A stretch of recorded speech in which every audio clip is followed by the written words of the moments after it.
Good morning. Good morning to St. Croix. Good morning to the Virgin Islands. Good morning to the Caribbean. Good morning to the world.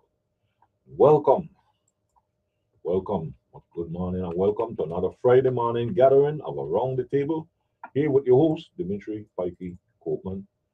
And we're here on WSTX AM 970 on your radio dial. Yes, and of course, a beautiful Friday morning like this, there's nowhere else to be but up here in Bath End, also known as the town of Christiansted. Yes, town of Christiansted here in St. Croix, Virgin Islands of the United States. And here on Around the Table, we deal with history, we deal with culture, and we even touch on some of the social issues that directly affect our community. And that's because we believe that knowledge is power. Knowledge put to the proper use is power. When you have power, you have the ability to control and direct your life.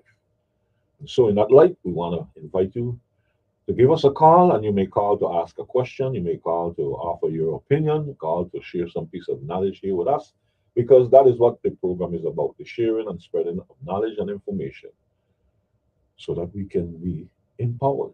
Yes, and if you so choose to call, the numbers are 773-0390 and 773-0490. Those telephone numbers, once again, are 773-0390 and 773-0490. And please don't forget, for those of you who are calling from outside of the Virgin Islands, you will need to use the 340 area code in order to get through. Yes, and the time in our studios right now is about 28 minutes after the hour of 8 o'clock. We apologize for the late start, but we're here nevertheless to start, and we want to bring in the legendary one who is going to tell you all about the beautiful morning time. And he's going to talk about Telma and the mango tree and the banana trees.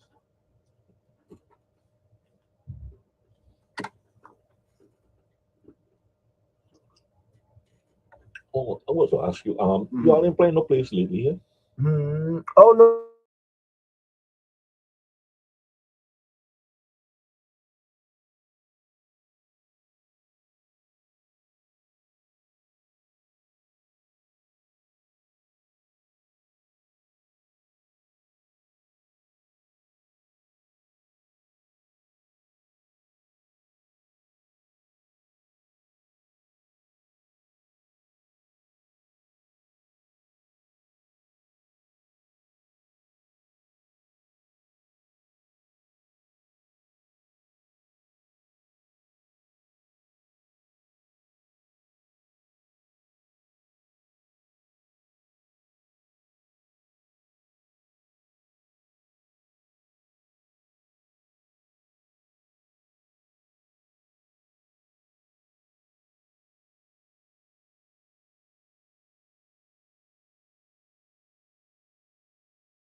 Hello, man, my son, with the morning time. Yes, and we have somebody at home, right? yeah, man. Yeah, here. Yes, good morning, caller, and welcome. Yes. Hello? Yes, hello, I'm listening. Oh, that's a question. Happy birthday for Christian Christmas, and which you wish many more. Okay, a happy birthday going out to Christian Christmas. Christian Christmas. Christmas, yes. Yes, okay. For Uh, your good friend. yes, I sound like somebody I know the name. I don't know if I know that person, but I know I used Yes. to know a couple of people with that last name. Yes. Yes. Well, okay. All right. You're pushing the air? Yeah, well, It's on the air right now. you're on the air right now. Oh, Hmm. I got You're on the thank you. yes, you're on the air right now, and we're saying once again, happy birthday to Christian Christmas, and Yes, he's yes. and how old? I don't know how old. Oh, okay. I wish him many But more. we wish him many more. Yes. Yes, Okay. yes. Share the same sentiment He's with for a you. good friend. Yes. Yes. Okay. Okay. Very good. Good. Bye. I'm sure he's listening out. Yes, Mr. Okay. Christian Christmas. It is a happy birthday Yes. going out to you from a very good friend. Okay. All right. All right. Okay. Bye. Bye. Yes. Yes. And that's always a good feeling, somebody out there thinking about you. You send out a happy birthday for you, man. That's really good. It shows that somebody is out there. Somebody out there thinking about you. Somebody have you in mind, man. That's good. All that is good. That's the way we're supposed to live. Anyway, let's. I think we have another caller, so let's go straight to the phone lines. Yes. Good morning, caller, and welcome. Mr. Company, good morning. How you doing? Oh, good morning, man. Good morning to you. How are you doing? I'm fine. I got food you want to today. Anyhow, before I get there, I like to put something out there to all the veterans. Okay. There's a new monument containing approximately 41 million names on it. Hmm. It's located in the Washington area. You can go on the website and you can actually plug in to see if your name is there. This is in addition to the one that celebrate that big wall with all those names on. That's a memorial. This one is a Oh, okay. monument. Oh, okay, okay, okay. Two different walls. Two different things. Yeah. Okay. Actually, I've been to the one. If you don't see your name on there as a veteran, there's a site you can go on and you can request that your name be added. I spoke to a couple of guys around here Hmm. who was not aware of it, and so I just, decided that I like to put it out there so all the veterans who may be interested can actually go on the site, see what it's like, Uh-huh. and add their name if it's not on there. Uh-huh. A good person to bring this issue up with, and I'm sure he must be aware of it by now because this I'm talking about Mr. Farrell, who um runs the Exactly. office of Veterans Affairs, I believe, or something like that, something to do with veterans. Mr. Farrell over in St. Thomas, and The funny thing, I haven't heard anyone, mention it at any of the local stations. I just wonder, okay. like I said, I spoke to a couple of people who are Mhm. veterans, and they were not aware. Okay. Okay. Well, that's good. That's good that you bring it to our attention because maybe now it might get some more attention. You know. Yeah. So that's good. That's good. But he would be the one, and I'm sure at some point he's going to make some kind of statement regarding that whole issue with Yeah. it's a monument you said. Yeah. Mhm, And for mhm. anyone who wants to look it up, And it's in the Washington D.C. area. yes, it's in Okay. the same area as the Washington Memorial, the Oh, Vietnam okay. The Memorial. Vietnam Memorial. Oh, okay. All right. Oh, okay. Then that's what I was getting mixed up with. The one I was speaking of is a Vietnam War Memorial.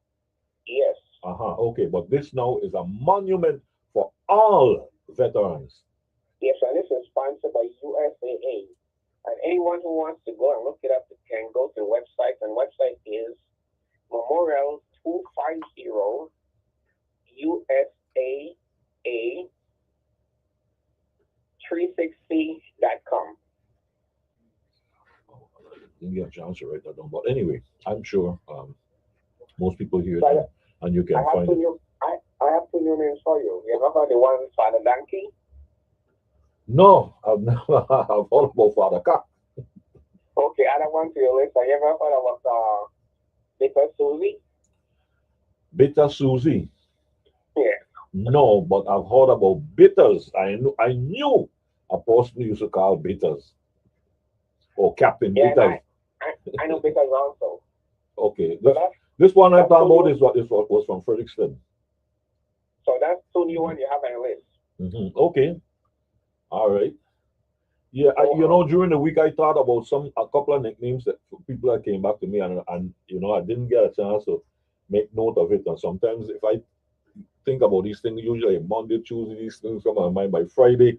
If I don't write it down by Friday time, so many things happen that and sometimes I forget. But oh man, listen, this island, I don't know about any place else, but I could tell you this island was, uh, I would say, was renowned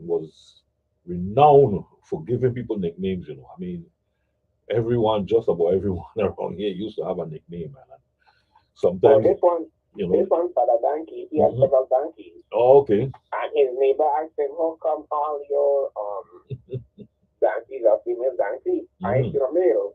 Ah, His answer was, "Because I'm Father Donkey," I'm fine. He's a father. and that name stuck with him. Ah, boy, yes, sir. Yes, yes. Oh man, when it comes to nicknames and stuff, I don't know if I have it in, but I have a paper. I have about 4 pages, man, of nicknames. But the time of that, the late Mr. Schrader, in one of his books, he gave about 4 pages of nicknames too. Most of them are nicknames from his era, people from his era. There are Yeah. a few modern ones too, but they're mostly people from his era.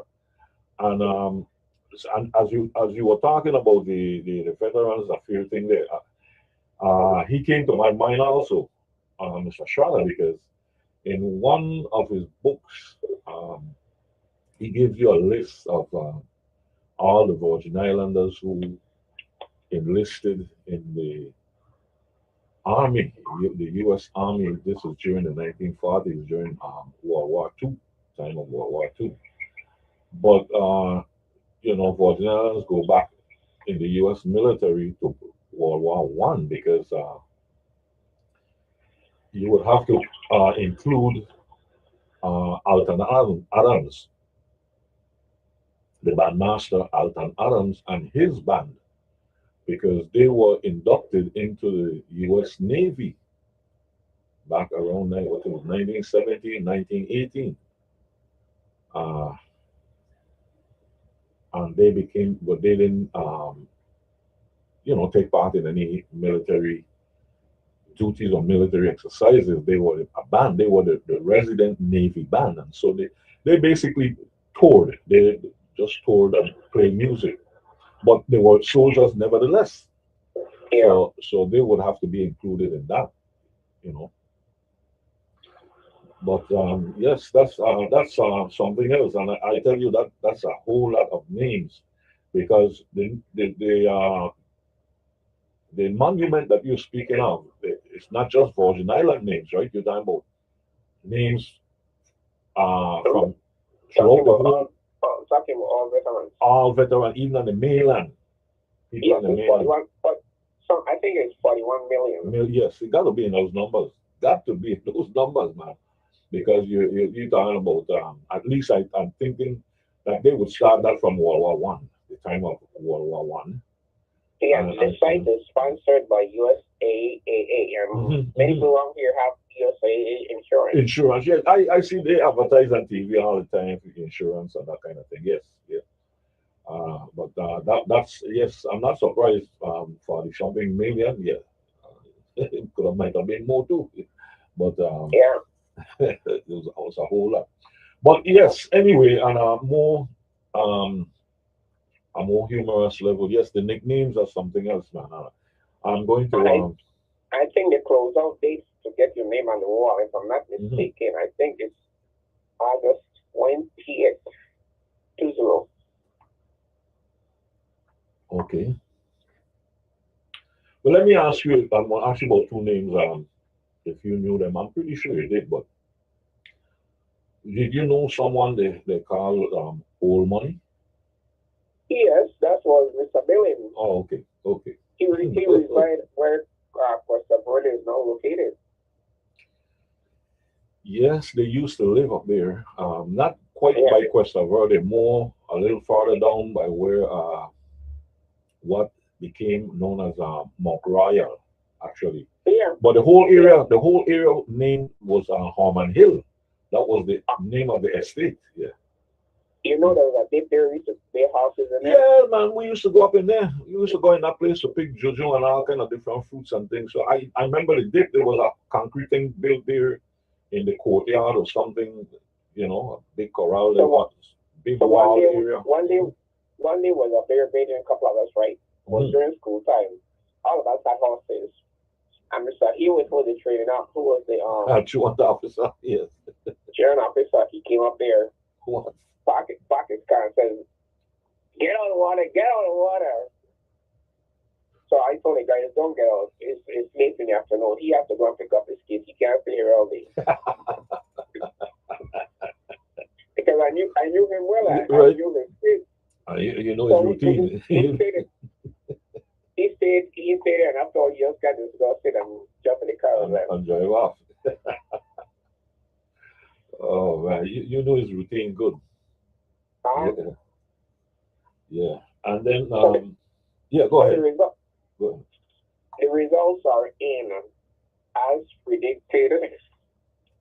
What you think? You mean for the primary? Is that about? For the primary, yes. Well, to be honest with you, I was kind of expecting it. I was kind of pleased. I I I looked at it this way. As I was saying to someone, I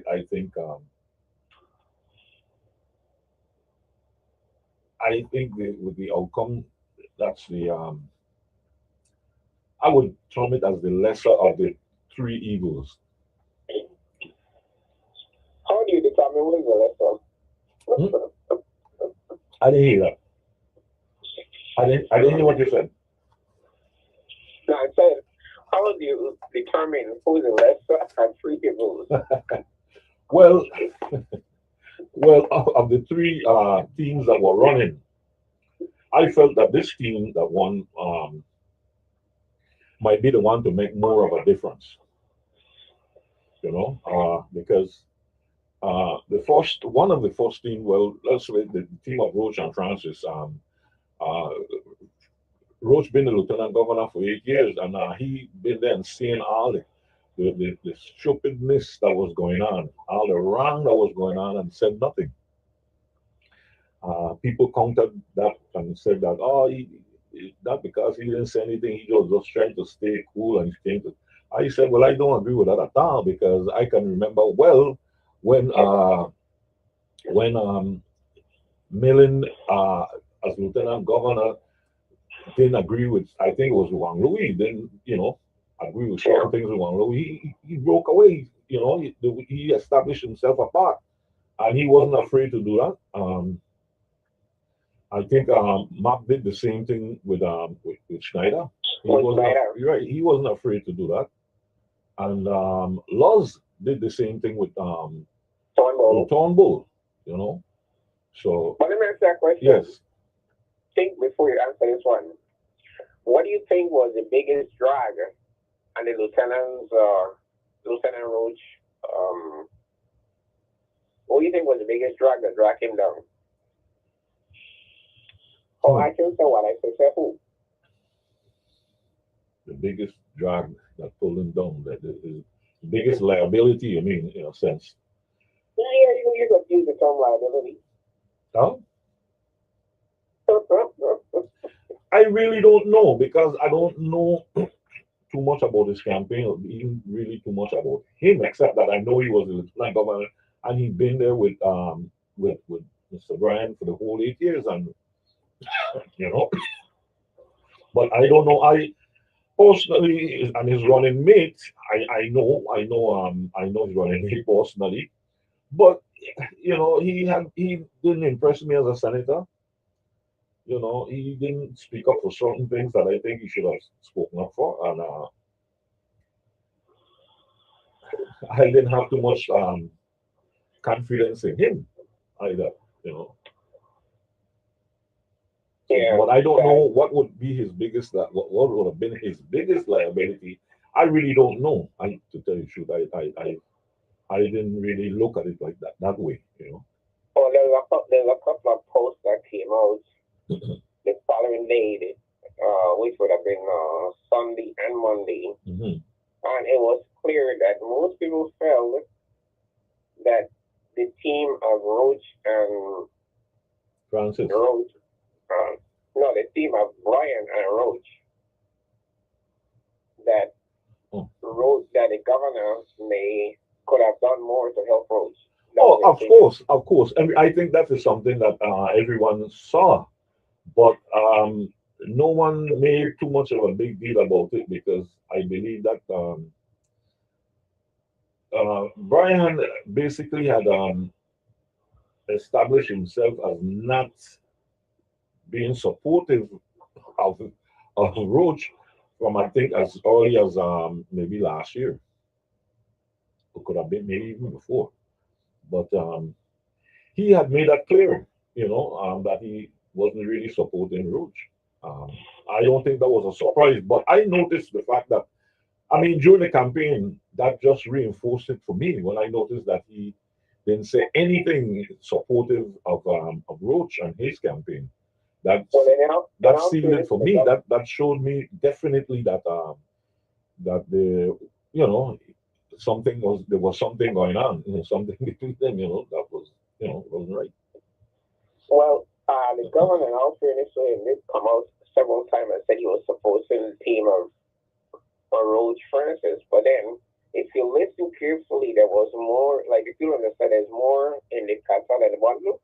Yeah, I didn't hear that, but I won't doubt it, but I didn't hear that. Maybe I just wasn't listening at the time, but I didn't hear that. But yes, but go ahead and you tell me. So what you take, you still on the same pathway that the winner for the primary is the governor. Remember we discussed that at one Yes, point? yes, and I would more tend to agree with it now because for the simple reason that all of the other challengers, the other people who are running who would be independents, which is Yeah. not a problem to me. That's not any big deal. But what is a big deal is that you're not really hearing from them. You know. There's, well, a campaign takes money, and I guess they're holding on Yes, until uh, the last minute to make September. a last push in the home stretch, so Yeah, to speak. but But basic, I think I mean, hey, Stacy, her name, the name plastic and Potter is constantly in your face, constantly on the airwaves, all around. You're seeing it, you're hearing it, and you don't hear that kind of thing from the other people. And to me, that makes a big difference. I know two teams that's supposed to be challenging her that would be challenging her come with, November, but you're not really hearing anything from them. You have a team of Gustav James and fellow out of St. Thomas. Last name is Benedict. I can't remember his first name, and I have it. No, I had it written down someplace because I had written down some of these names of people who were running. But anyway,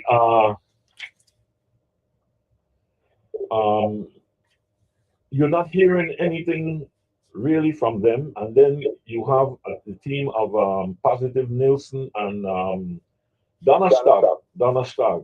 You're not hearing anything from them either. The most that I've seen so far is I drove by on my way to down to La Valley last weekend, and when I had to drive by it because that's the road I use. I use the South River Road, and I saw a big poster up by his business. He's got a little kind of nightclub situation out there named Serenity's Nest or something like that. And there was a big poster right next to his place, the campaign poster, but that's about it. I haven't seen anything else. Now, the other team, and I just found a paper here that I have some names written down on. The other team that is supposed to be running, but I'm not even considering them, is the team Mosler. Everybody tell me Mosler is supposed to be running. I don't know with who, but I can't see myself supporting Mosler because I have asked the question. Yeah, he might be a big money man. He's got money. He's got this. He's got that. But what? How is that going to help the Virgin Islands? I mean, that's Mosler strikes me as a person who he's shown me as a person. He is considering basically himself and the people like him because I remember some years ago when he bought up all this property out there by La Valley or by Cane Bay, you know, bought up a whole lot of real estate out there. And I asked the question, all right, you buy up all of this real estate. So how is that going to help my people, my Virgin Islands people? Because you're not planning to sell some of this land back to native Virgin Islanders. You're planning to sell this to wealthy white folks who are coming from the States. How is all of this going to help my people?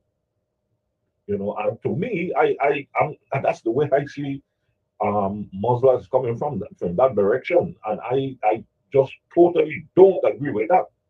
You know, I don't agree with that kind of thing at all. I mean, how I people have approached me and tell me, well, hey, been voting for what people are all the time. I think I might as well give the outside man a chance, give this white fellow a chance because he can't do us any worse than what our people, own people been doing us. And I'm saying, well, I'm sorry that you feel that way, but that's not the way I feel because you know he hasn't shown me anything that he's like actually concerned about native Virgin Islanders. That's my first priority. And he hasn't shown me that any kind of thing like that, you know. Yeah. I don't want to be a pessimist, but I don't see much forward movement regardless of who really takes government house. Uh-huh. I would like to see something constructive done Mm-hmm. that's going to benefit the majority of people. Mm-hmm. But based on past experience for the last 25, maybe 30 years, it's been the same song. The musical here. Yes, you're absolutely right. I mean, and I'm pretty much of the same opinion. You know, I don't see too much, and I don't have much hope. But yet, still, I am hoping that the little bit of hope that I have, I'm hoping that whoever wins in November could make a difference. For the better. Or at least a little change, some type of little change for the better. Because the way it's going right now, man, I mean, it's like we actually over the cliff, it's just over the cliff. Because I was telling somebody this earlier this morning. I mean, like to me, it seems as if St. Croix has gotten worse, even under the administration of Brian Roach, because just about 2 months ago, I was in Christian State on a Saturday morning. This is between 8 and 12 o'clock in the morning. And I tell you, I mean, I was so surprised because I'm a person that basically grew up in Christian State. And Christian State on a Saturday morning, now, it looks like a ghost town. Christian State looks like a ghost town, okay? And it pretty much looks like a ghost town throughout the week, and except for certain times of the day when a lot of traffic moving through, maybe early in the morning, late in the afternoon, or something like that. In the weekends, maybe on Saturday or Friday, maybe on Saturday or Friday night, you might see a little extra traffic at night. But the place is like a ghost town. There's been a shift, and the shift has been, in my view, a shift backwards, not a shift forward. Yes, dude, this is exactly what my point I was trying to say. It has gone backwards with this administration, the Brian Roach administration. Things have even gotten worse than how it was 8 years ago. you know. So I if always, you are part of an administration where things have gotten worse for the past 8 years, how are you now? If we vote for you, how are you going to change it when you haven't shown any signs of even wanting to change anything or show any sign of disagreement with how things have been going? So I couldn't, I couldn't vote for him, you know. I use this analogy, right? Hmm. We can put a man in space within 72 hours and bring them back safely Hmm. in space. Hmm. That takes a lot of knowing, a lot of doing. Hmm. But here and now, it takes us so long to do something that's basic. Yep. Hmm. Basic. You have to perform a miracle. You just have to use common sense. But it's not. Anyhow, I know you like music, so I'm going to give you the name of a song which I would like you to listen to. It's a reproduction. It came out April 26th. It was put out before, I think it was back in the 60s. Hmm. The name of the song is Song of Hope. HOPE. Hmm. When you get a chance, listen to that song and give your Well, feedback on it. Song of Hope. Who you know who the artist is? Who sang it or who I played know, it? I know the person that's singing it. The person that's singing it, her name is Nui Opa Lukat. It's spelled NEWIOPLUCA. Okay. Song of Hope. Okay. Song of Hope. Yeah, and maybe if I could get the engineer coming, I could see if we could find it, even find The it here name of on the name of the song again is Song of the Hope. Song of Hope. I will see if I could find it before the program over. Yeah. Okay. Okay, Mr. Kuma, you take it easy. Yes, I'll man. that one. All right, man. You do the same too, man, and have a happy and safe weekend. Mhm. Yes, folks. Well, before we don't have any call yet, so let me go to my daily readings that I didn't get a chance to do yet. I'm going to read some of the wisdom teachings and great adages and sayings that come from our ancient ancestors. When a man teaches, he speaks to the future. When a man teaches, he speaks to the future. Speak ma'at and do ma'at. Speak ma'at and do ma'at. Strive for excellence in all you do, so that no fault can be found in your character. Strive for excellence in all you do, so that no fault can be found in your character. It is in the development of character that instruction succeeds. It is in the development of character that instruction succeeds. In other words, education wasn't just about retaining and memorizing and knowing the facts and figures. It was also about the development of your character, the individual's character. That's what education really was about. And you know something? I used to hear these same things, not these same saying, but the same sentiment, the same sentiments coming from people like Miss England, Miss Hilda England, those old time educators. People, even people like Miss Elena Christian. But I mostly giving credit to my elementary school teachers and the people who were around the elementary school system at that time. Miss Dunbavin, Miss Kathleen, Samuel Joseph, Miss Anita Moorhead, Miss Sargent, Miss Olive Claver. Those people stress character. Yes, they used to stress learning the facts and the figures too, but they also stress character. They were about character, you know, and years later to come and find that this thing was a part of our ancient African heritage, man. It was just simply just so gratifying to know that. Anyway, let me just interrupt my reading and take this call. Good morning, Carla, and welcome. Yeah.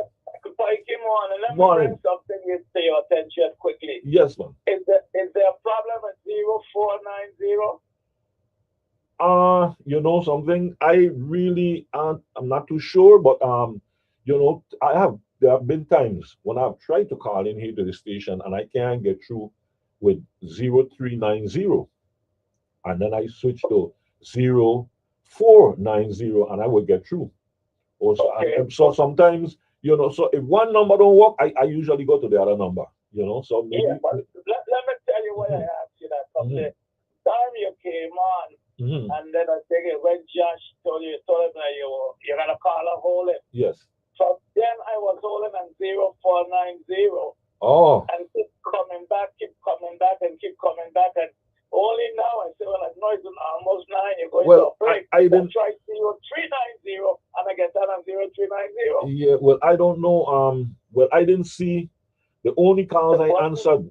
The only calls I answered this morning were the ones that I saw come up on the screen here for the phone. yeah, yeah. But So, that's what I was so saying. that Maybe mean some problem, maybe may 490 didn't come they up. didn't go through. It maybe just probably just didn't go through. So if Yeah, so, that's what I said. If one don't, that's the good thing about having the two numbers. To tell you the truth, if one don't yeah, work, then I usually try the other because and it has worked for me. of course. When one don't work, I Yeah, try the other one. I've got to. I remember sometimes I've tried to call Mario show to answer the question, the history yeah. question. I would have the answer, you know, and I would call 0390. Can't Uh-huh. can't get through, Right. you know, and then I would call 0490 and get through, you know. So Again, yeah, which one is up? Which yeah. button is up? I don't know, Mister, but that's Yeah, sometimes that's the way it works. But that was what that's not. I'm not just talking about recently. This was yeah, quite yeah. a little while back now. So I don't know, but that's Right. like I said. Only thing I'll tell you is this: if the one don't work, you try the second one, and that Let's one try the don't work, go second back to one. the first one. You know, Yeah, and somewhere right. along the line, some one of them have to get through.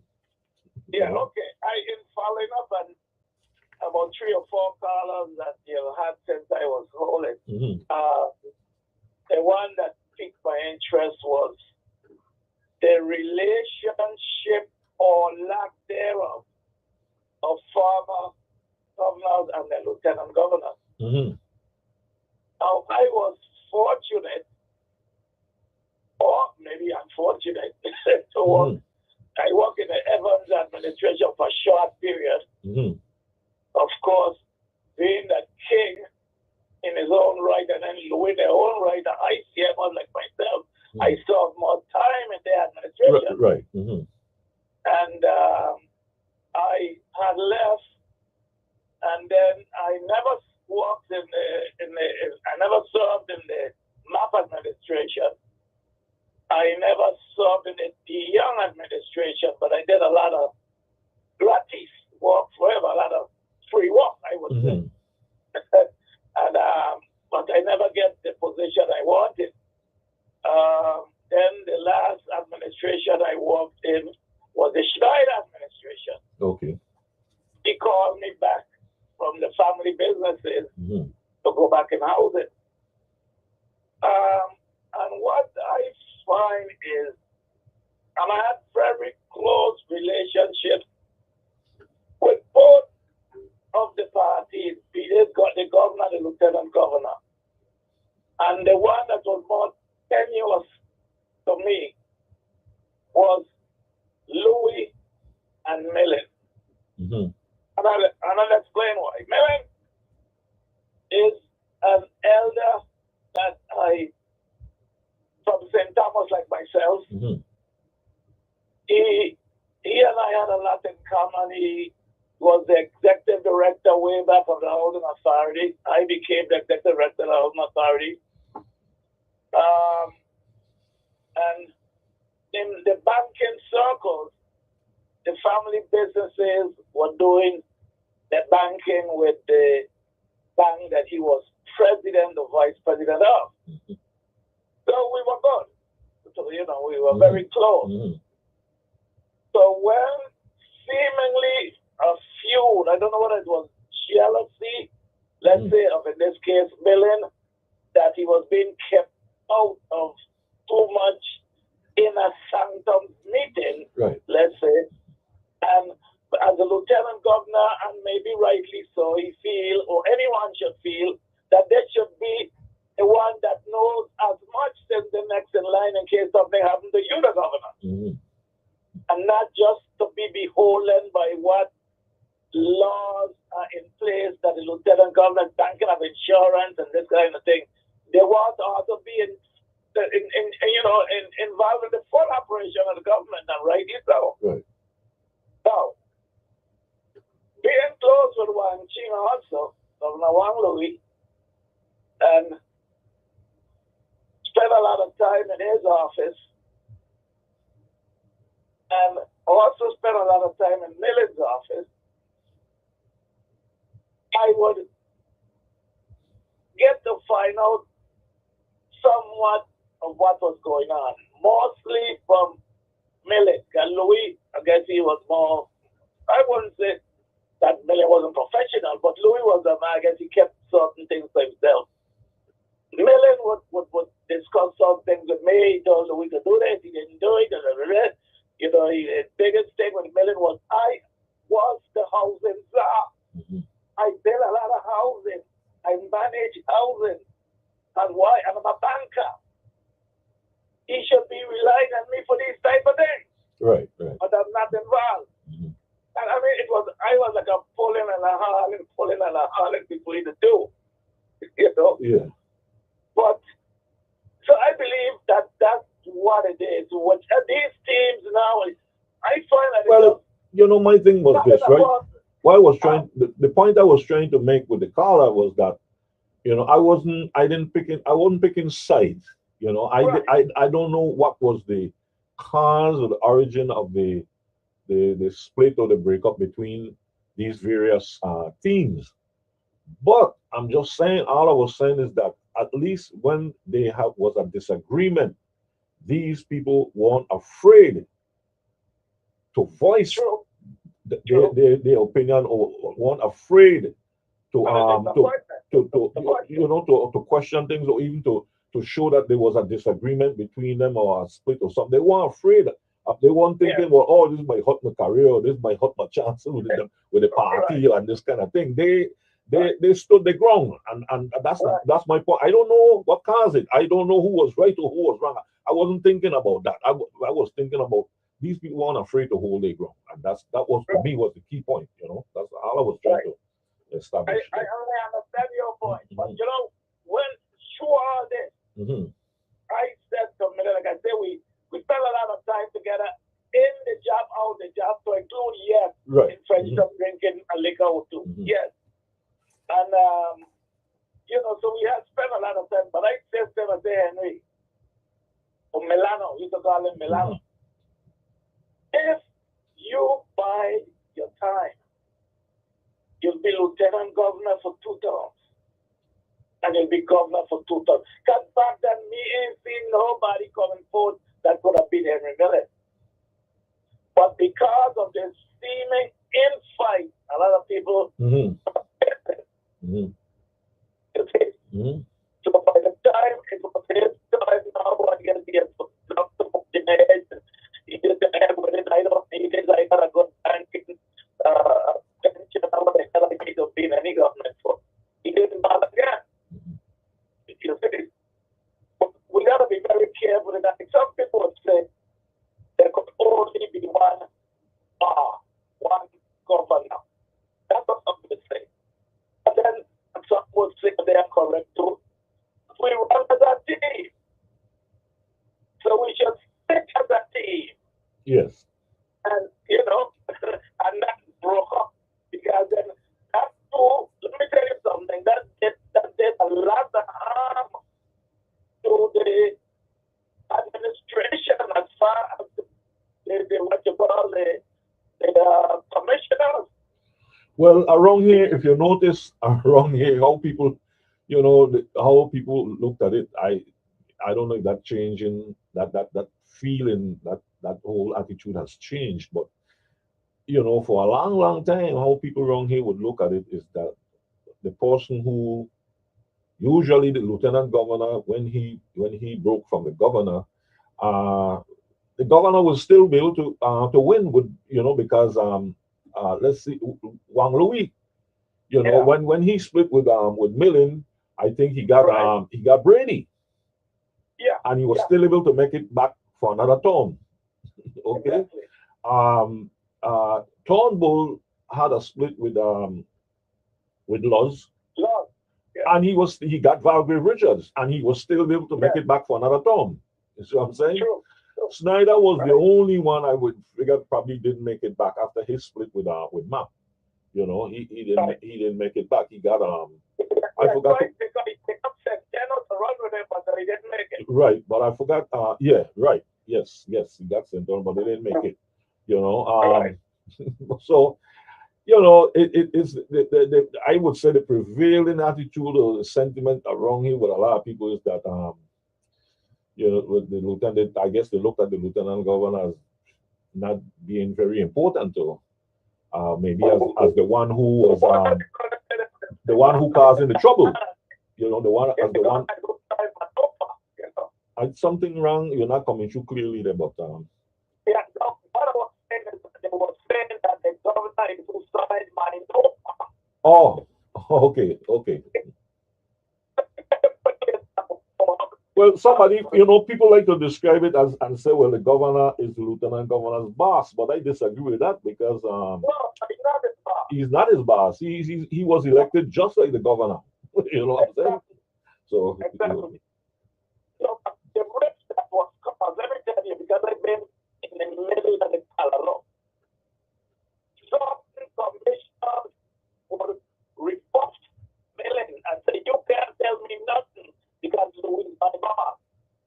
okay, yes. So what happened? When Louis is out of town and Millen becomes active governor, he fire your tail. Mhm. And then as soon as Louis comes back, he rehire you. Yeah, It's a very bad thing to have. yes. The more that unanimity at the top, the ranks go far apart. Well, that is true. You need to have some kind of a unity. You definitely for things to run in this system that we have here. It calls for that unity and that cooperation. So if you don't have that, things Anyone go and come back. yeah, just don't watch out for them. Don't put a color in a shopping bag. Okay. All right. Yes, I had to.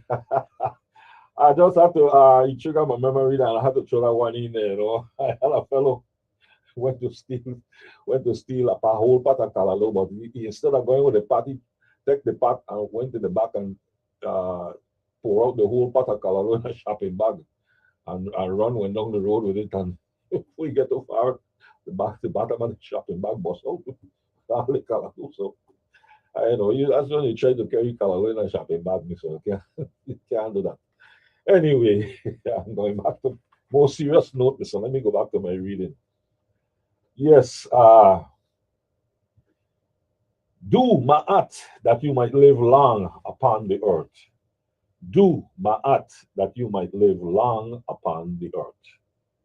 Ma'at is that which endures and raises a person and a people up. Ma'at is that which endures and raises a person and a people up. Sweeter is the water of one who has given than the wine of one who has received. Sweeter is the water of one who has given than the wine of one who has received. Do to the doer that he may also do. Do to the doer that he may also do. Let your generosity reach one who needs it. Let your generosity reach one who needs it. It is not food or wealth which sustains a people and a community. It is righteousness. It is not food or wealth which sustains a people and a community. It is righteousness. When character is lost, all is lost.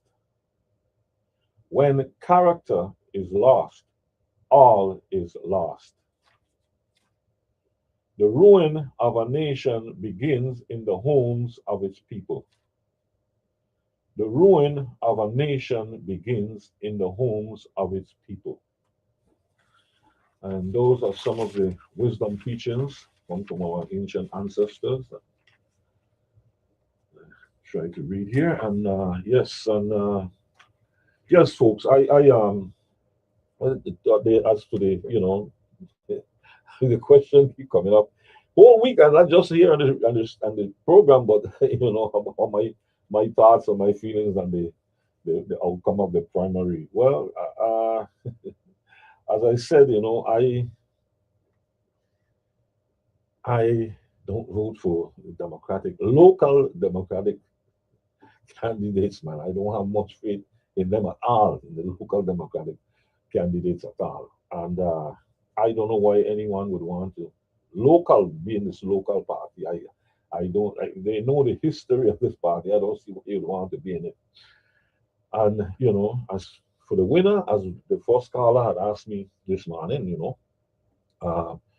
it has been said, people have been saying it for quite a while now, that usually whoever wins the primary goes on to win the general election. Well, I am not a big fan of the delegate, I have to say, but if she does win, I am hoping that she could make some kind of change for the better. I am hoping that. I sincerely hope. And it's not whoever wins, really, to tell you the truth. I would have to say that for whoever wins in the general election, but as they say, usually the winner of the primary goes on to win the general election. And then, as we were speaking earlier to the first caller, the competition right now, at least the competition doesn't seem very strong at all. The two teams that are supposed to be posing a challenge to the delegate, team of Positive Nielsen and Donnerstag, to me, haven't shown anything, yet. And the other team with Mr. Gustav James and Mr. Benedict, again, they haven't shown anything so far. Those are the teams that I know of, I could say for sure, who are running. Some people mentioned that, yes, well, Mr. Mosler is running too, but who is his running mate? I don't know. So until that is established, I will just leave that by itself there on the side. But I don't see those two teams really posing a strong challenge to the delegate, So all I am going to say is that whoever wins, including the delegate, if she wins, I am sincerely hoping, like I'm sure a lot of other people, that some changes could be made for the better. Again, I remember Josh reminded me this morning, St. Croix has $600 million to either build a new power plant or, well, yes, it's supposed, because it's not to, that 600 million ain't to just fix up the whole Richmond power plant. It's possible to build a whole new power plant. Whether they're going to build it at Richmond or they're going to build it at some other location, I don't know. But we have $6 million. This money is there already. This money has been, ain't nothing to go through. No more if and buts about it. This $600 million is there for a new power plant in St. Croix. 300 million is there to fix the one on St. Thomas. So here it is now. By some good fortune, I have to say, St. Croix is getting 600 million. This time, St. Thomas only gets 300 million. St. Croix has 600 million for a new power plant. The question is, what is the new governor who comes in January of 2027? What are they going to do? What are they going to do? I don't know who is going to be the governor, but whoever is going to be the governor in 2027, they coming in and meeting $600 million for St. Croix, $300 million for St. Thomas, a total of $900 million Name me another island in the Caribbean that gets that kind of money. Someone could call me and tell me I may be wrong. I just don't know. I may be ignorant of certain facts or certain uh, things that are going on around in the Caribbean. I don't know. It could be. You can't know everything. But call me, tell me what other island in the Caribbean gets 900 million to spend on the utility system, the power plant for both St. Thomas and St. Croix. Huh? Which other island gets that kind of money? 900 million. And I tell you, man, you know, sorry to say, but I could see where, you know, there are certain administrations that would have blown that money. They would have found some way to get kickbacks and thief up that money and mismanage the money, you know. And by the time the 4 years up, nothing has been done. Just like this administration. 8 years and we ain't seen nothing yet. Not a new school. Well, they said they're supposed to have an opening for a new school there, but yeah, but yeah, this new school is built up there by Paradise. That's supposed to go from K up to junior high or some ignorance like that. I don't know, but that was something that was started, initiated from the MAP administration. That wasn't done by this administration. Let's take a phone call here. Yes, good morning, Carla, and welcome. Yeah, I don't know if people quite realize what's going on with that money. Mhm. But think about it. When we did the conversion, supposing it was supposed to be $84 million, turned out to be $162 million. Hmm. You know, hello? Yes, yes, I'm listening. Go ahead. Yeah. Yeah, right. So when you're talking about 300 million for St. Thomas and 600 million, 300 million, you could pretty much do a new power plant for that kind of money. Yeah, I would imagine. I don't know much about it. I don't have any expertise in that area, but I am not surprised to hear you say that. I've looked at the prices Right. over the Okay. years. Okay. Because since 2009, I've been pushing for a natural gas plant, Mhm. or also can be called LNG, liquid natural gas. Mhm. And so I've looked at the prices and, and approximately how much it would cost for us to build a brand new power plant with natural gas power plant. Mhm. And it was around 300 million. Okay. So Okay. basically, the federal government has given us enough money to replace the power plant in St. Thomas Mhm. and also St. St. Croix. Croix, yeah, yeah, 300 million right. Mhm. extra. Yeah. So That's right. and I have my suspicions what it gave us the money to do. But the thing is, WAPA is, and nobody is saying. Nobody is saying, because the federal government ain't just going to give them money with no idea as to what that money is going to be spent on. Okay. Mhm. So had conversations with the federal government as to what the federal government is would like. And the federal government, as you know, has all kinds of expertise. They have the Department of Energy.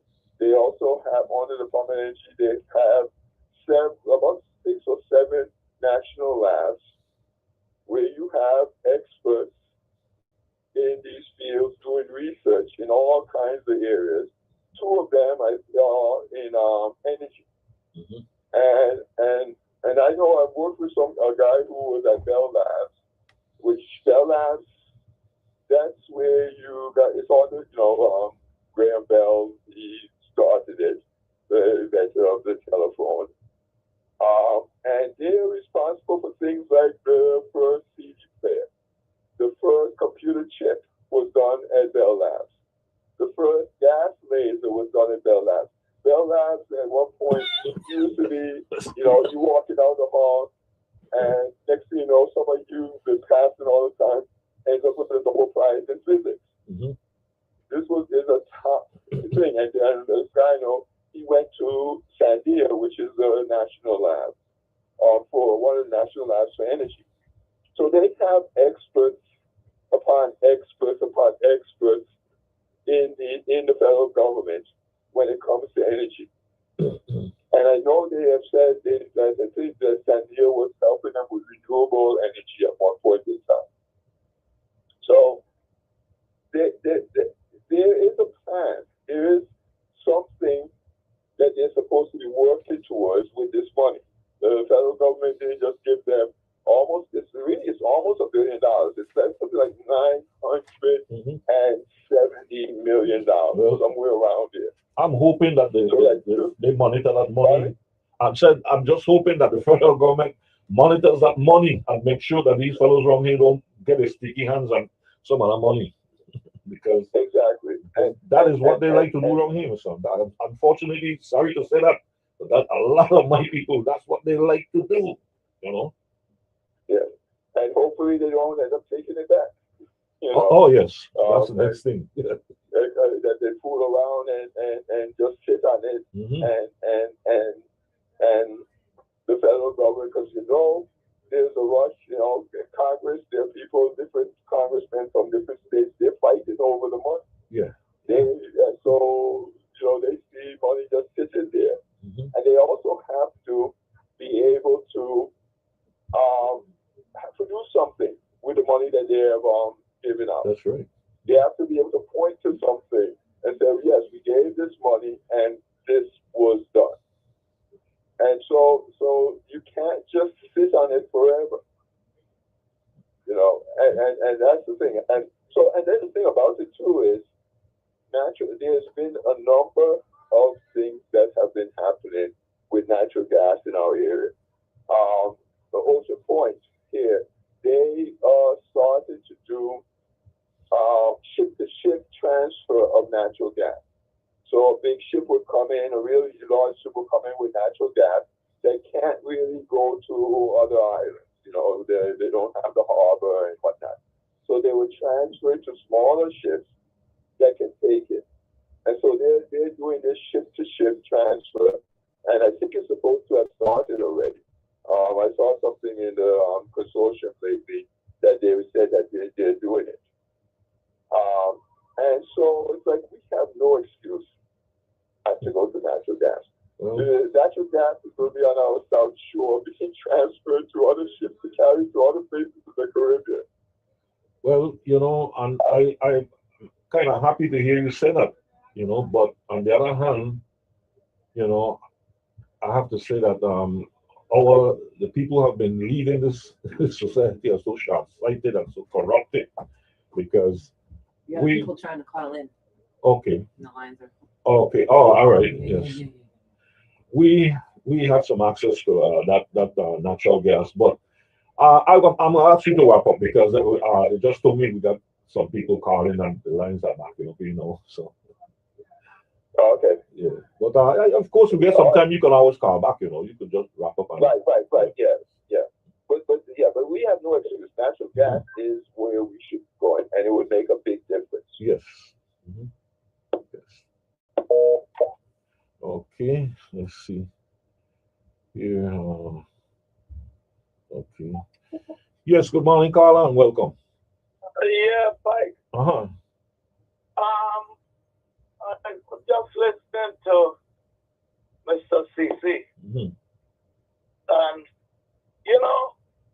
what went across my mind was two things with regards to WAPA.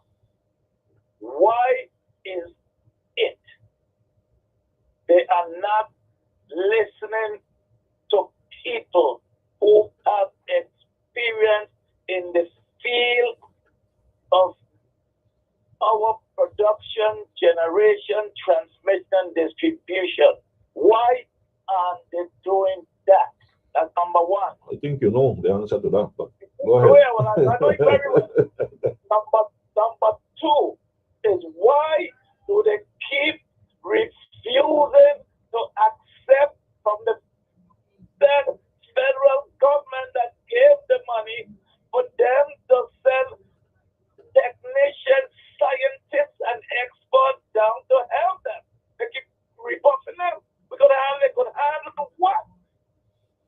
And we know the answer to that one too. Of course, we know the answer to that because them people gonna be able to see how you when you have that Christianity. Yes, of course, that's what it is about.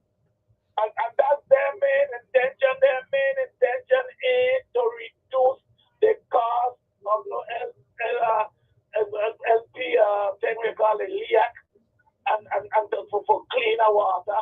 Their thing is to grease their own pocket. Mm-hmm. You see? Yes. So I don't understand. I mean, I understand what you're doing because that's their mission and agenda. But what I don't understand is the people that come in mad to the point where they will be so mad. And that's one thing I don't.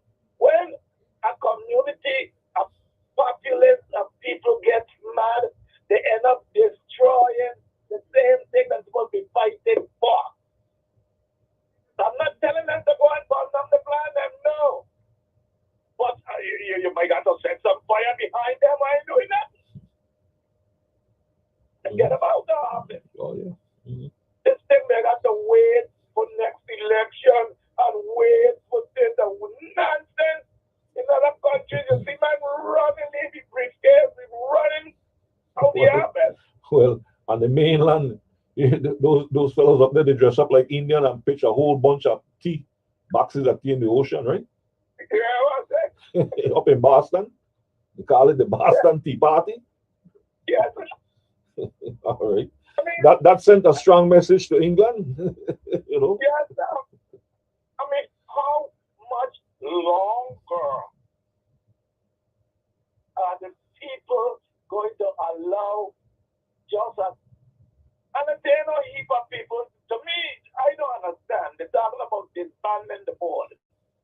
The board should either use the power they have and start a fire, and also to tell the governor keep himself in government out and leave Wapa alone. If they do that, then they should disband themselves. I mean, this is just madness. It's going to go on for another 60 years. Let me tell you something. And Mr. Steve is right. He speaks to a lot of people in the federal agencies, so as myself, because I'm a member of what we call a large power production and generation and engineering unit in the States. I get all the information, every update and system. I even get some information. I wish I was getting more. And Wapa's not going to expose them more. Okay? Because they two are hiding and not giving the regulators. And by the regulators, I'm not talking about no. What we got to say in Thomas, in the voice, I know they're calling it what it's like a utilities regulatory agency. I forget this, whatever they call it out there. But they're regulating nothing. Everything Wapa say, we want to increase the LEAC. How much you want? And here, I mean, hey.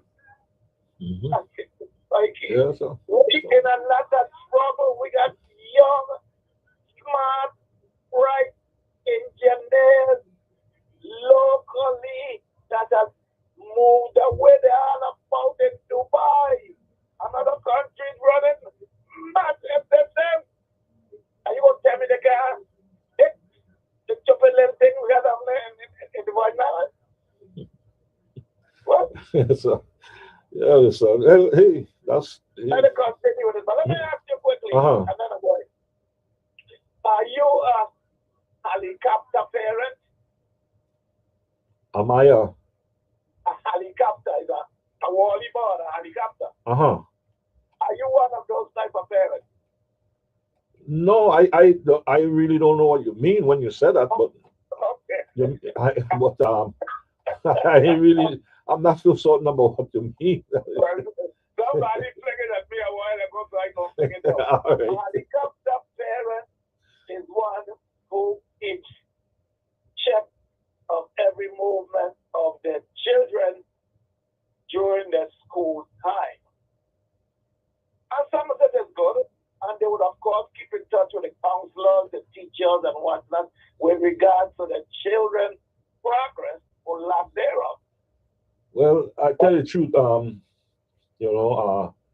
Two of my children attended the school I was working at least Okay. for a few years, for the early years, and so I didn't really have to go about it in that kind of a way. And my last child to go through school, I didn't really have to do that either because I like to believe that her mother and I basically uh, set her on a course where we didn't have to, because it sounds like what you done when you say a helicopter parent, remind me you talking about micromanaging in a sense. Yes, Yeah, yes, well, it yes. didn't really have to do that, it didn't really have to do that. And I would like to say it's because of the upbringing, True, how you, true. you, you bring up your children, and how you train them. So Right. I didn't really But have to let me be a get to the end. helicopter parent. Let me go to the end point of Yeah. this now. Some parents now take this oversight or over and over, as a Hmm. helicopter does it, over it. Uh-huh. To take that now into the workplace where they now would be calling their children bosses and almost wanting to tell them what type of work that you give the child to do. Oh So they yeah. call them helicopter Well, parents. I wasn't aware of that at all. But wow, Yeah. No, but I believe that we have to keep everybody around the table. We can't remove the type of separation of church and state. People don't know what it's talking about. Like when we went to school, I'm sure it happened when you probably went 10 years after me, that we had to say the prayers every morning in yeah, school, the yeah, pledge of allegiance, sing a song, and some kind of thing. yeah. I came through that. Yeah, came through that. Yeah, It was just beginning to change when I think. By the time I think maybe when I got to seventh grade or so, I think yeah. when the seventh But eighth grade or and so you're correct, they Mikey, changed it. but change. Why? The latter thing that is betray that the school system and other governmental agencies is common sense. It's missing Yeah, away. yeah. I think what they did, how they did it, is that eventually it used to be you said the prayers, right? You said the Uh-huh. Our Father, and then after that you would say the pledge of allegiance. The pledge of allegiance, Yeah, yes. well, the first thing they did is they cut out the pledge. I mean, not the pledge, the prayer, Correct. and The so prayer. you only did the only thing you did was the pledge, for a Yes. while, and I think they still do. I'm not sure, to tell you the truth. Right. Mhm. But you see, when they came for this separation of church and state, I Mhm. was among a group of people by telling them, and every Hindu got their prayer, the Muslim got their prayer, the Tirabadi got their prayer, the Jews got theirs. Let everybody give them a 3 minutes or 5 minutes to silently say their prayer. Mhm. So who they consider to be Right. their creator Yeah. to help them start the day of instruction. Hmm. But now, fling the whole thing on the way now. We don't need that. But you continue to pour millions upon billions into educational system that's turning out more and more functional illiterate. I don't like it. All right, man. Okay, man. Stay safe now. All right. Yes. Yes. All right. Let's see here. We have another caller here. Good morning, caller, and welcome. Hey, good morning, Mr. Pikey. How you doing, Oh, man? I not haven't bad. called you in a long time. Yes, yes, yes. I recognize this as a very familiar voice. I haven't heard it in a while to myself. Man. How you doing? Yeah, yeah, I'm good. Good, good, good. Always good to hear you. Yeah, man. I'm getting ready to come off my summer break, so I said, well, let me get this last Friday call in with you Okay. because I know you is a man of education first. I know you is a man that likes to speak about music, and I know you is a man that likes to speak about tradition, culture, African stuff like that, because you gave me a book, right? And it's always good to learn from the elders. And I just want to apologize for anybody that's calling the station and kind of talking about what's happening in the Virgin Islands, because in all honesty, Mr. Pikey, it's already done. The bid already is done. Everything that we continuously speak about and call the radio station and talk about is already done. The land is already gone. Everything is done, is already in motion. So my thing is, if everything is already in motion, what do we do after that now? Because all we keep doing, like I said, is talking. You have the senators then that just passed that 99-year lease thing, and it was 11 senators that passed it, and 3 said no, and 1 was absent. So if 11 already passed it, what can we do? The governor is not going to veto that. So it's already done. So we could look at people. There is something that could be done, right? Whether or not it will be done is a question. But the one thing about that's the point. Yeah, okay. That's my point. That's okay. Good. Okay. And that's my point. It's not that it's always solutions to problems. Right. But it's who really wants to take on that right. fight. Want the solution? Yes. Period. Yes. Because we could keep going back and forth. We could keep talking. We could keep doing that. And nobody's doing anything. We could look at the senators and see certain senators fighting, and they're always performing, and they've been performing in that legislation for how long now? For years. They show us that they stand there and they say, no, we're not, and they're arguing. But that is nothing but the blueprint from America, because they do it the same in the Congress. They argue and they fight, but yet still bills are passed. Well, there is a certain amount of argument that you should expect because it's a deliberative body. It's called a deliberative body. But however, let me just finish. However, we can do something, because if we don't like what they're doing or like these particular, we can vote in people who we feel can do better. But it never happens because I have to say, Brother Mario have been saying the same thing. The younger generation is actually the majority in these islands. Okay? But the younger generation have been so disillusioned, they've been so turned off from the politics, and they refuse to get involved in trying to, and they don't have to vote for the regular people. Not asking to vote for the regular people who in there already. No, you vote in your own people. Yeah. But they've been turned down by the system. Not by right, that's what I'm saying. That's what I'm saying. They've been so disillusioned by the whole thing. And the thing is this: you can vote in your people, young people like yourself, and if you figure that they're not doing the job you want, then in next election you vote them out. But there's also something called a recall. I mean, the recall can be done, but the thing is this: it's a high number, it's a high threshold to reach. But it's not impossible. It's difficult, but it's not impossible. You see, the thing is, and that's what we're looking at. And we're looking at that because, like I said, when we look at the younger people, what is it that society is even offering to young people today? Like, what are we doing right now? They have something on the social media or whatever that some school or some lady they're looking to collect money to buy AC units. Over to the governor, the government. So you're telling me you're going to use so I'm going to come and give you money because you want to raise money to put that AC unit in a school, and the government's supposed to do that. But then we look at the youth. We look at the youth, them to do what? Yeah, but when the adults is not doing anything, Pikey. Yes, but then I'm saying, but the thing I'm looking at this because I've seen it repeat itself before. I'm going back again to this younger generation. You refuse to get involved. Young ones, right? Huh? Young ones, right? Yes, but I'm just saying. And back in the days, you was voting, right? And all your everybody that went to school with you, all of you guys that's older than me, spoke about back in the days when you was young and you was 18 and your parents and this and that. As time passed, has anything changed since you guys been involved in the election? Like, has anything changed to this day? Things have changed, but not for the things have changed, but maybe not for the better. But the point I'm trying to say, right? I'm not letting you speak, but I just want to get to this point. I've seen this pattern play over before. People who are. I remember when I was young.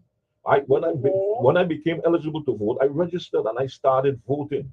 Okay, and I knew people at that time who didn't want to vote, didn't want to get involved because they felt the same way how the young people after they felt that things, leaders being corrupt and whatnot. But then what happens is that by you refusing to take part and do anything, things change without you, and it might not change to the way you want it. And so 20 years, 30 years later, I'm seeing some of these people now trying to get involved, trying to be more concerned about what's going on in society. And I'm saying to myself, well, 20, 30 years ago when you could have probably made a difference, you didn't. You didn't want to get involved. And I'm seeing the same thing playing over right now. So that 20 and 30 years from now, the young people some of them are still going to be here and they're going to be complaining and saying that this is wrong and this is that and this. But by that time, it might be too late. The changes already happened. Well, the changes is in society, period, and what's happening is a spiritual warfare. There will always be change. Is the type of change now. It will always be change, but you can influence the change instead of letting the change influence you. Okay, but like I said, I asked the question. You was once young before, and you've been voting since you was 18. How old are you now? Don't tell me your age. But what do you see has changed? Is the question. So what makes you think if the younger people get involved, what they're going to change? Yeah, because you can't change the person.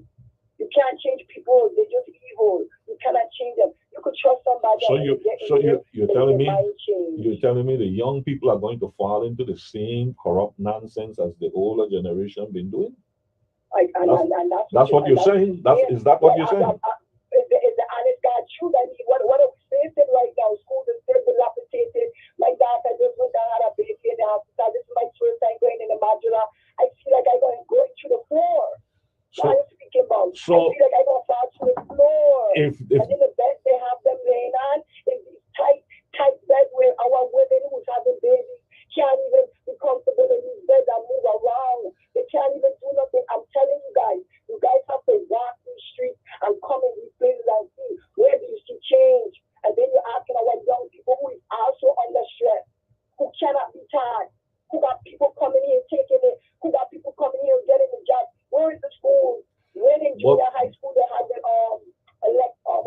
carpentry and all of that. Where is those things for our young men them? But then yet still we asking them to do what?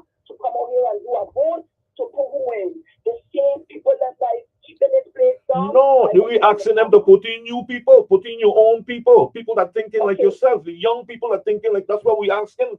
But look, for example, let me just show you an example. Constitution. That's what we believe in it still to this day. And we live like this today. Listen. Let me just give you an example. Let me just call a name and give you an example. We have a young man like Julian Vera. He is of the younger generation. So you're telling me that so in other words, what you're trying to say? He's not young. He's not young. If you're talking about young, I'm talking about those in the 30s. And I'm talking about those who don't live life already and they're trying to come out now and try to do something. I'm sorry to say that, but I'm talking about that because right now we have the ages of 55 to 65 that continuously is voting the mass of the people. So how do we work to get the one that's 18 to 20 something or 30 to get involved when we're not even teaching our children about? Do you know the children in the United States in elementary know the Constitution? Our children in school is being taught anything? What are they being taught in these schools in the Virgin Islands right now as we speak? Nothing. So I still expect these younger generations to grow up to do what?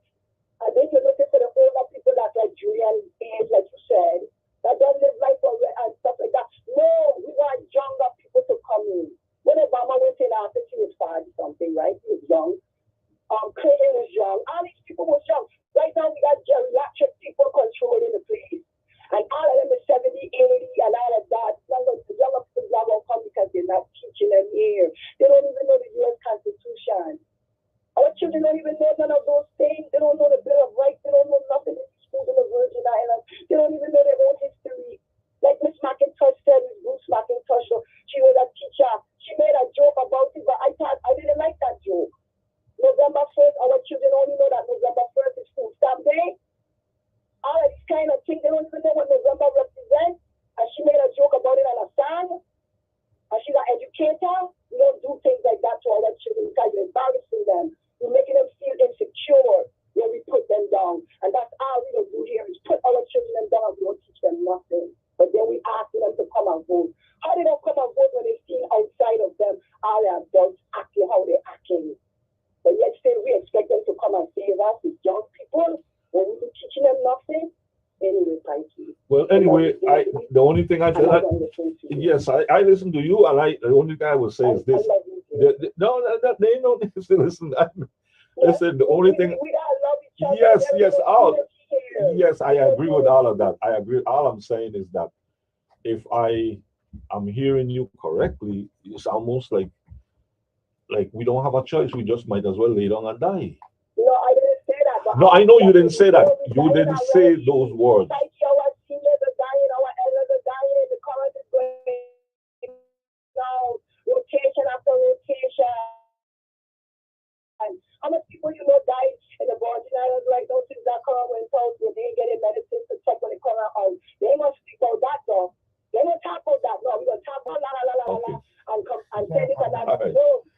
Okay. All right, you too, man. You too. Yes. Call line 1. Okay. Good morning, Carla. Yeah, good afternoon. Good morning. Yes. Hey, brother, how you doing, man? Good. Good, man. I give thanks for life and health and strength. My brother, that was a very interesting reasoning with a young lady. Yes. And I train my best to vindicate our people. Now, love hang Allah's and prophet commandment on earth. Love. We don't have that here in the Virgin Islands anymore. We gotta bring it back. So my people came up with a constitution that was written for us by us. My God, I can't emphasize it enough, and I can't stop saying it until the people get to the thick skull. I love my people them to the maximum, but God damn it, man, you get a gift that is yours. You won't cherish it. You're worshiping other people's constitution. You have yours. You complain every day, but you won't pick up your constitution and retrofit the Virgin Islands for you. Not nobody else outside, but for you. Because there is a guide, there's a roadmap. It is the step in the right direction to bringing back the wealth back to the people of the Virgin Islands and keep the money circulating in the Virgin Islands 100 to 500 times before it leaves. It was designed for the people, by the people. So, God, why don't we pick it up? Why don't we adapt it? We're talking about the children and the elderly. If we so love them, like we claim, everybody come and read, the children, the elderly. But if we still love them, let's talk about the fifth Constitution, which was never rejected. Nobody has the authority in this whole entire world to reject our Constitution, out of order. Nobody give me opinion.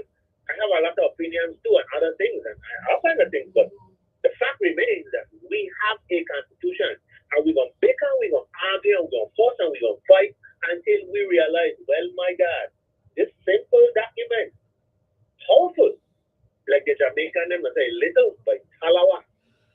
And I agree with you, Mission. I do 100% with you. No, and my thing is that hey, as much as you know, as a lot of the young people, you could say, have been miseducated and all this type of thing. I mean, at some point you've got to get some reasoning in your head, man. At some point you got to realize that, hey, let me read about it first.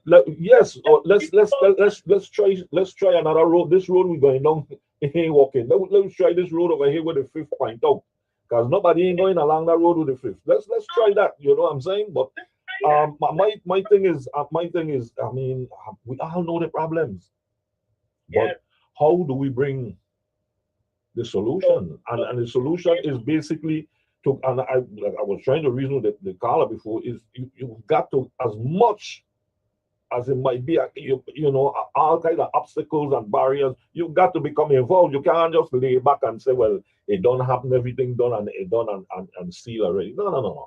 You've got to keep, I mean, you got to try something, man. You got. And so Dr. Coleman, that's what you have.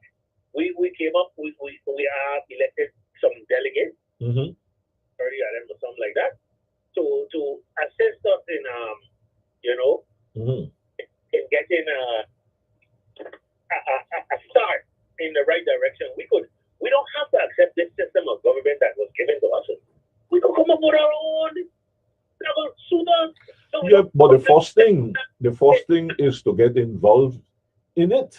You got to get, that's the first thing. I mean, but and people you don't want to. I mean, and follow the instructions. It's like putting together a new equipment that you purchase. You don't know how to hook it up electronically. You don't know how to, but there's an instruction that tells you, well, this is what you need to do to get to where you need to get to. That is the purpose of the fifth. It was designed for us because the delegates knew. They sat down and they knew the problems that we had. They knew what we've been complaining for the past 50 years. They got together and brainstormed. It wasn't easy. So a lot of what you're saying, you're right, and it's good. But how do we get this younger generation, because that's what it looks like we have to depend on, how do we get this younger generation to support the fifth and get behind it and bring it into fruition, put it into effect? The thing is, well, it's young people, older folks, but the point is, how do we get this constitution to be in effect? How do we get that? That is the thing. Let me answer the question. Go right ahead. You can't get the younger generation to do nothing unless you let the older generation to do something too. It's all relative. You can't go, okay, well, we don't need older folks in there. Yeah, we do. We need older folks there. We need younger folks, and we need people in the middle also. What we need to get together and start reading the fifth constitution and comprehending what the fifth constitution is talking about. That is what we need. This is a start. I can't tell you, well, I can't force water down your throat. But I could tell you about water there. If you talk here, you don't want to drink. That's no. And everybody gonna be on board on this mission.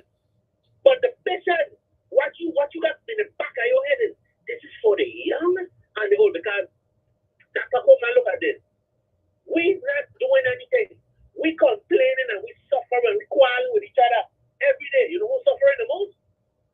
The same very people we trying to help. The young and the old. Yeah. They're dying in the streets and they're dying in their beds in the hospital.